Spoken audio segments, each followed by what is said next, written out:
Samantala, very happy ang 7 months pregnant na si Kylie Padilla dahil kumpleto ang friends niya sa kanyang baby shower. May naisip na rin daw name, si Kylie at Alder para sa baby. Yan ang chika ni Katati Bayan. Beautiful and blooming si Kylie Padilla nang dumating sa intimate baby shower na handog para sa kanyang little prince. 7 months nang pregnant si Kylie at excited na siya.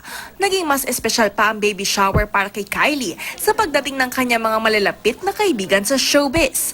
All-out support kay Kylie ang Encantadia co-stars na present sa event na sina Glyza De Castro, Gabby Garcia, Diana Zuberi Smith, Mikey Quintos, Rocco Nacino at Carlo Gonzalez. Dumating din ang showbiz couple na sina Megan Yang at Micael Daes. Siyempre, hindi rin mawawala ang mga beshi ni Kylie sa showbiz na sina Ina Asisio at Lexie Fernandez. Sa ngayon, nasa Cloud9 pa rin ako eh.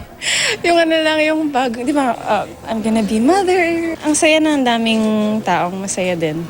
I think I was made to be a mother, maybe, kasi iba yung happiness ko ngayon. May pangalan ang naisip sina Kylie para sa kanilang little prince, pero surprise muna raw ito. It's a name that he thought of for his child. Nung bata pa siya, teenager pa siya, or mas bata pa, that's the name he thought of na. Ako sana sa second name. Pero nilalambing ko pa sa kanya yung second name. At bilang paghahanda, nagsimula na raw si Kylie kumuha ng lamaz o childbirth classes. Susundin niya ang numero 1 bilin ng kanyang amang si Robin Padilla na mag-breastfeed sa kanyang baby boy. Na ano ka din yung benefits ng breastfeeding. There's a less chance na magkakasakit yung bata, and that's what I want. Yung ma-attach talaga yung bata.